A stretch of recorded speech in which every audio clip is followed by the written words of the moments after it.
Assalamualaikum warahmatullahi wabarakatuh.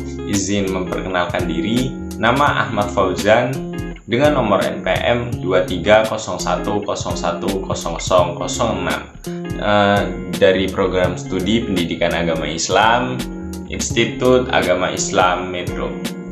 Untuk memenuhi mata kuliah Ulumul Quran dengan dosen pengampu Ibu Yuyun Yunita MPDI. Baik, sebelum masuk ke dalam materi inti, saya akan menjelaskan secara singkat mengenai materi yang akan saya bahas. Jadi, upaya para muslim untuk memahami ayat-ayat Al-Quran berdasarkan dua terminologi, Makkiyah dan Madaniyah. Makkiyah sendiri itu mencakup ayat-ayat ataupun surah yang turun sebelum Rasulullah itu hijrah ke Madinah. Jadi ketika Rasulullah itu di Mekah. Sedangkan Madaniyah sendiri adalah mencakup ayat-ayat ataupun surah yang dimana Rasulullah itu sudah hijrah ke Madinah. Jadi posisinya sudah hijrah ke Madinah. Di sini saya akan membahas terkait materi Madaniyah sendiri dari segi masa turun, tempat turun, objek pembicaraan, dan tema pembicaraan. Madaniyah. Kemudian terdapat pengertian Madaniyah. Para sarjana muslim mengemukakan 4 perspektif dalam mendefinisikan terminologi Madaniyah. Keempat perspektif itu adalah masa turun, zaman an-nuzul, tempat turun, makan an-nuzul, objek pembicaraan, mukhatab, dan tema pembicaraan atau maudu. Dari perspektif masa turun, mereka mendefinisikan kedua terminologi di atas sebagai berikut. Makkiyah ialah ayat-ayat yang turun sebelum Rasulullah hijrah ke Madinah. Sedangkan Madaniyah adalah ayat-ayat yang turun setelah Rasulullah hijrah ke Madinah. Kemudian yang pertama terdapat dari segi waktu turunnya. Madaniyah adalah yang turun sesudah hijrah meskipun bukan di Madinah. Yang diturunkan sesudah hijrah sekalipun di Mekah atau Arafah adalah Madani. Kemudian yang kedua dari segi tempat turunnya.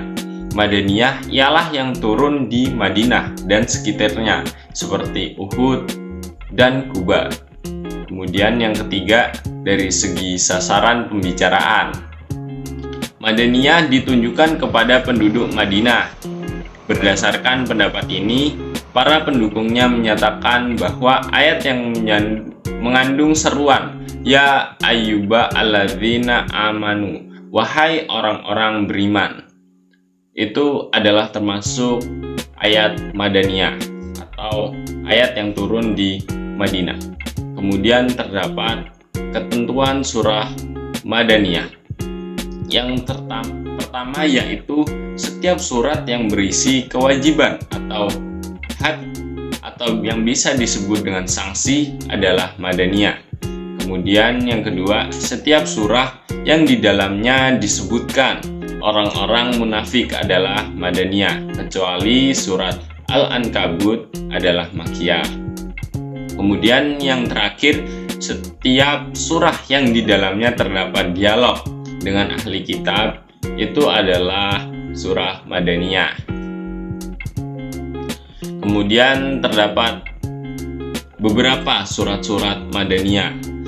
Yang pertama yaitu surat Al-Baqarah, yang kedua Ali Imran, yang ketiga surat An-Nisa, yang keempat Al-Maidah, yang keempat Al-Anfal, yang keenam At-Taubah, yang ketujuh An-Nur, yang kedelapan Al-Ahzab, yang kesembilan Muhammad, yang ke-10 Al-Fat, yang ke-11 Al-Hujarat, yang ke-12 Al-Jadid, yang ke-13 Al-Mujadilah, yang ke-14 Al-Hasyr, yang ke-15 Al-Mutahanah, yang ke-16 Al-Jumu'ah, yang ke-17 Al-Munafikun, yang ke-18 At-Tolak, yang ke-19 At-Tarim, dan yang terakhir yaitu An-Nasr. Kemudian terdapat ciri-ciri dari Madaniyah. Yang pertama yaitu menjelaskan permasalahan ibadah, muamalah, hudud, bangunan rumah tangga, warisan, keutamaan jihad, kehidupan sosial, aturan-aturan pemerintah menangani perdamaian dan peperangan, serta persoalan-persoalan pembentukan hukum syara. Kemudian yang kedua, mengungkapkan langkah-langkah orang-orang yang munafik. Jadi ketika terdapat ungkapan tentang orang-orang munafik itu termasuk ke dalam surat Madaniyah. Kemudian surat dan sebagian ayat-ayatnya panjang-panjang serta menjelaskan hukum dengan terang dan menggunakan uslub yang terang pula. Contohnya seperti surat Al-Baqarah. Surat Al-Baqarah sendiri memiliki ayat yang panjang.